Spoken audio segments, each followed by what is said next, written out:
O Senhor esteja convosco. Proclamação do Evangelho de Jesus Cristo, segundo João.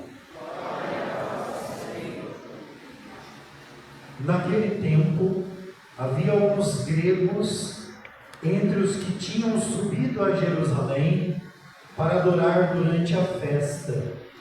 Aproximaram-se de Filipe, que era de Betsaida da Galileia, e disseram: Senhor, gostaríamos de ver Jesus. Filipe combinou com André e os dois foram falar com Jesus. Jesus respondeu-lhes: Chegou a hora em que o Filho do Homem vai ser glorificado. Em verdade vos digo, se o grão de trigo que cai na terra não morre, ele continua só um grão de trigo. Mas se morre, então produz muito fruto. Quem se apega à sua vida, perde-a. Mas quem faz pouca conta de sua vida neste mundo, conservá-la-á para a vida eterna. Se alguém me quer servir, siga-me. E onde eu estou, estará também o meu servo. Se alguém me serve, meu Pai o honrará. Agora sinto-me angustiado. E que direi? Pai, livra-me desta hora? Mas foi precisamente para esta hora que eu vim. Pai, glorifica o teu nome. Então veio uma voz do céu: eu o glorifiquei e o glorificarei de novo. A multidão que aí estava e ouviu dizia que tinha sido um trovão.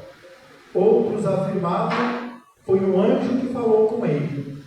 Jesus respondeu e disse: essa voz que ouvistes não foi por causa de mim, mas por causa de vós. É agora o julgamento deste mundo. Agora o chefe deste mundo vai ser expulso. E eu, quando for elevado da terra, atrairei todos a mim. Jesus falava assim para indicar de que morte iria morrer. Palavra da salvação.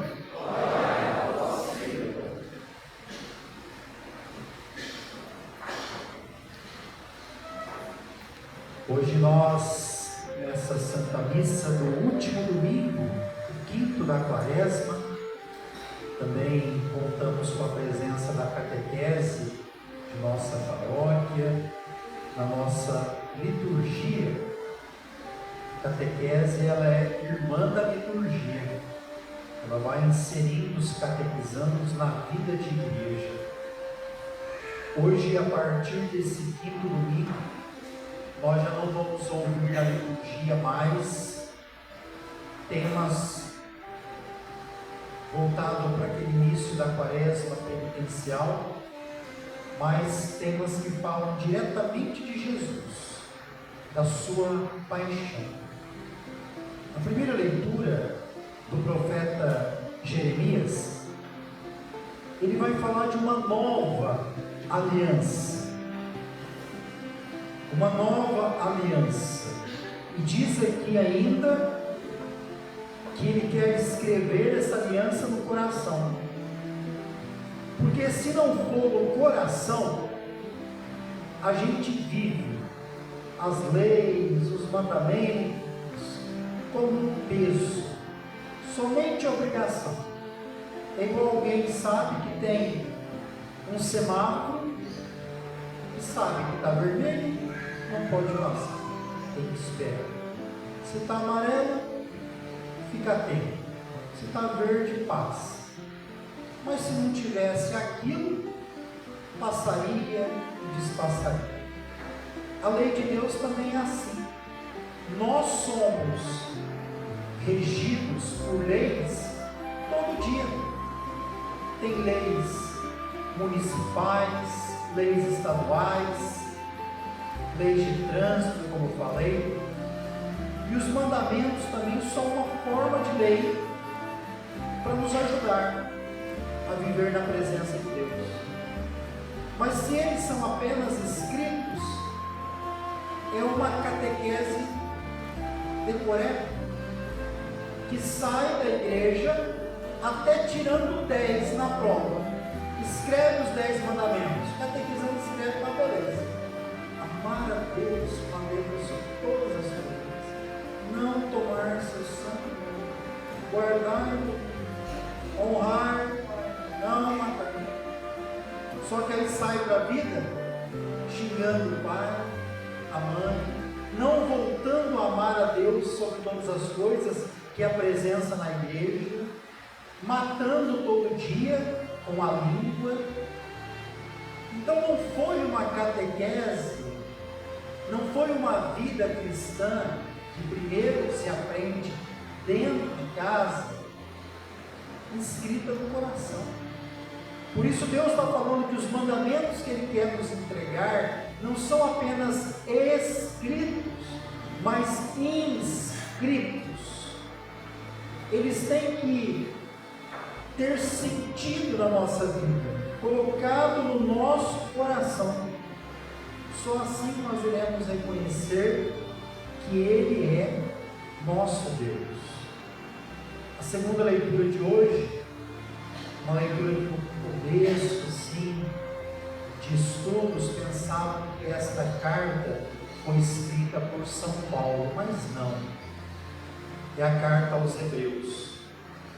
E ela fala uma palavra, talvez a mais desafiadora de todos nós vivermos nos tempos de hoje. Até mesmo dentro do santuário da vida, que é a família. A palavra é a obediência. Eu digo para vocês que a obediência salva.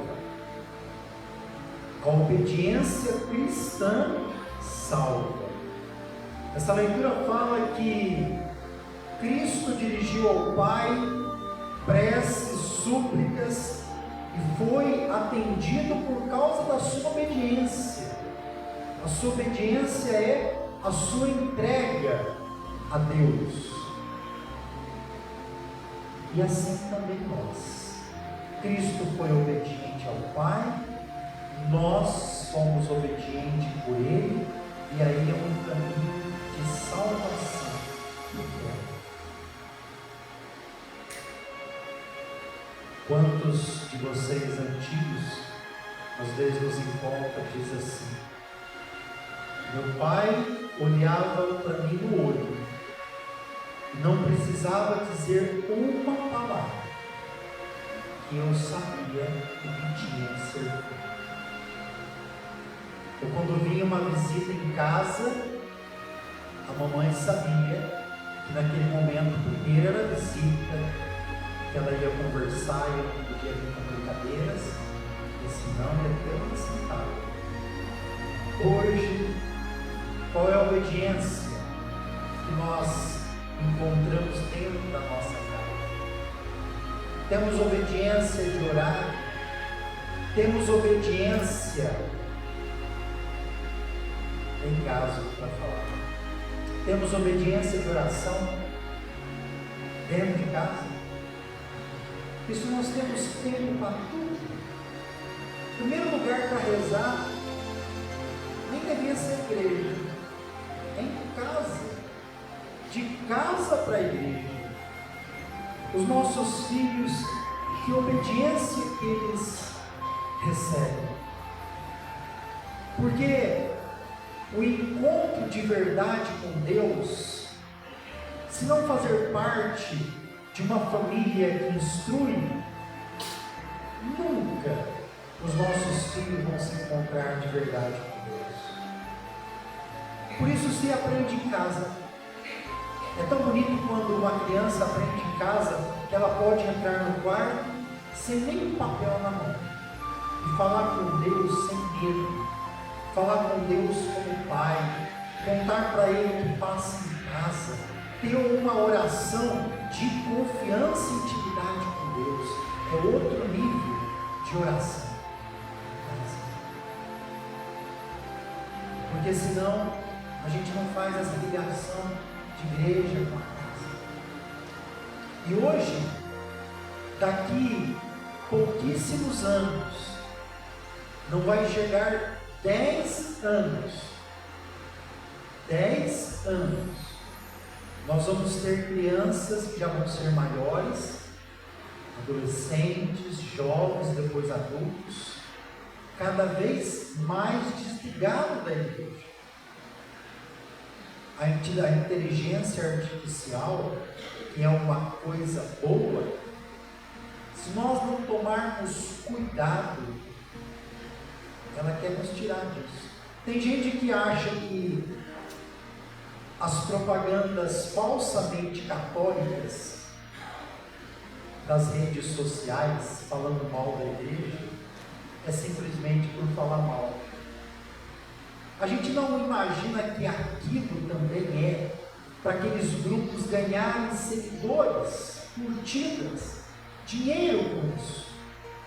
E tendo milhões de seguidores, às vezes podem ser falsos católicos para criar um clima de divisão na igreja, a gente não percebe. E para ter um grande número de seguidores, e não de evangelizadores. A inteligência artificial hoje, ela não chega mais somente nós adultos, chega nas crianças. Quantos de nós hoje não está comprando, sem necessidade, porque a inteligência artificial cria desejo em nós?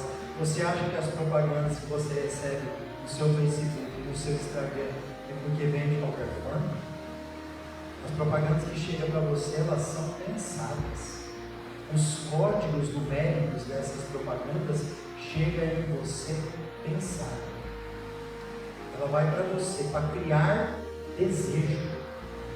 E eu nem falo só dessas mais famosas que vendem, né? Seja linha de Amazon, Shopee, e tudo onde você pode comprar, né? Você nem precisa daquilo. Mas você vê tanto, ela aparece direto, você pesquisou no lugar, ela soma mais aquele código e vai vir direto. E aquilo vai entrando no inconsciente, as cores usadas são cores próprias. Ela podia ser utilizada para o bem, sim. E aí você vai comprando e nem sabe por quê. Porque para esses grupos, não importa se você está bem financeiramente ou não, relacionalmente ou não, o importa aqui é o lucro, só isso. É você comprar. Na pandemia, essas empresas mais que dobraram o seu lucro na pandemia. Empresas da linha da Microsoft, de saúde, de perfumaria, dobraram os seus lucros na pandemia. Outras quebraram, claro, porque elas conseguiram na pandemia achar a mina de ouro, e até hoje a mina de ouro continua. A mina de ouro está aqui, ó. O primeiro banco tem 10 minas de ouro, o segundo banco tem 4 minas de ouro, aqui 1, 2, 3, o terceiro banco tem quase 10 minas de ouro, que são esses lugares vazios. Porque na pandemia nós estávamos presos dentro de casa, mas compramos e eles venderam. E qual é a inteligência que hoje nos leva para Deus? Porque essas pessoas ainda estão dentro de casa. Eu já falei no outra missa, que quem pode a salvação não é dentro de casa, é na igreja. É buscando os sacramentos, é buscando a Deus. É bom rezar em casa, na TV, é ótimo, principalmente para quem está acamado. Mas se você não está acamado, tem que falar igual os gregos do Evangelho de hoje. O que eles pedem? Eu quero ver Jesus. E a inteligência artificial hoje está levando, através dos jogos, as nossas crianças a buscarem coisas que vocês nem imaginam. E você não imagina como um jogo pode levar. Está gravando. Pode levar a droga e a pornografia para as crianças sem você imaginar. Cuidado. A obediência pode salvar, mas é a obediência a Deus. O Evangelho de hoje, o Evangelho de São João, diz que naquele tempo havia alguns gregos, e esses gregos aqui nós vamos entender também todos que são pagãos. Os gregos tinham subido a Jerusalém para adorar a Deus na festa. Praticamente nós estamos aqui no último ano de Jesus em Jerusalém. Depois já vai ser o momento da sua paixão, último ano de Jesus em Jerusalém. E os gregos sobem para lá. Imagina que o templo de Jerusalém não é um templo para pagão, é um templo para judeu. Apesar que tem judeu na diáspora espalhado por todo o mundo, por todo lugar. Só que esses gregos aqui é diferente, eles querem ir lá também para adorar, mas não é fácil, porque o próprio templo é dividido em pórticos. As mulheres só podem entrar até um certo pórtico. Os pagãos aqui, os gregos, só podem entrar até um certo pórtico. Lá tem escrito em várias línguas que não pode entrar mais do que ali. O sumo sacerdote só entra uma vez por ano no Santos dos Santos. E aí, esses gregos vão lá para adorar. E aí então eles se aproximam de Filipe, porque Filipe era de Betsaida, que fica na Galileia. E Filipe, então, eles chegam a Filipe e dizem assim: Senhor, falando para Filipe, gostaríamos de ver Jesus. Em grego, orao. Em grego não é ver somente assim, eu estou vendo com os meus olhos. Em grego o pedido deles: Senhor, gostaríamos de ver Jesus. Orao em grego. É mais do que ver, é conhecer, é contemplar, é fazer uma experiência. Nós não podemos ter uma religião, uma catequese, somente de ficar vendo. Aqui não é no teatro, de ficar vendo o padre consagrar. É momento de olhar, de contemplar, de fazer uma experiência. É isso que os gregos estão pedindo. E eles pedem porque facilita o caminho. Você tem muitos dons para ser facilitador de levar as pessoas para Deus. Por que eles foram procurar Filipe? E o Filipe foi falar com André? Porque Filipe e André são nomes gregos. Filipos, Andréa, são nomes gregos. E eles se identificaram com eles. É mais fácil falar com quem tem uma língua grega também. E aí pensaram que eles vão fazer para nós esse caminho. E os dois foram então falar para Jesus: olha, Jesus, eles aí querem te ver. Só que Jesus, ele muda totalmente de assunto. Não sei se você percebeu o Evangelho, Jesus não vai lá falar com eles, com os gregos. Jesus fala para eles assim: chegou a hora em que o Filho do Homem vai ser glorificado. O que significa os gregos, os pagãos estavam vendo Jesus? Essa é a grande novidade. Jesus vai falar que eles irão vê-lo, mas na cruz, que é a hora da glorificação, lá eles vão ver. Significa o quê? Que a cruz vai atrair para ele todos os povos, representados aqui os gregos, todos os povos, os pagãos. E ele dá um exemplo muito comum na nossa cultura: se o grão de trigo não morre, não serve. A semente, quando é colocada na terra, é doloroso, porque ela tem que morrer para dar fruto, para crescer outra coisa. O grão de fruto aqui quem é? É Jesus, que é colocado na terra para dar fruto de ressurreição. Esse é o grão de trigo. E nós também temos que morrer para tantas coisas. A igreja dos primeiros séculos era uma igreja com muita confissão e poucas comunhões. A igreja moderna é uma igreja com muita comunhão e pouca confissão. Vou repetir para você entender. A igreja antiga era uma igreja com um monte de confissão e pouquíssimas comunhões. Hoje a igreja é de muita comunhão e pouca confissão. Oxalá que é porque o povo está mais santo, né? Eu não preciso de confissão. Tivemos 2 dias em Campina Grande. Vamos ver, né, se a gente vai buscar Deus agora no desespero. 2 dias na cidade de confissão. Como diminuir as confissões? Como diminuir? Vamos perguntar, quem fez crisma ano passado, será que confessou? Tem gente que faz anos que não se confessa. Anos. Nem o mínimo que esse tempo agora. Deus tenha misericórdia de nós, nos ajude nesse tempo da quaresma, semana que vem das dores de Maria, a querer ver Ele de verdade, e não somente como filho que passa.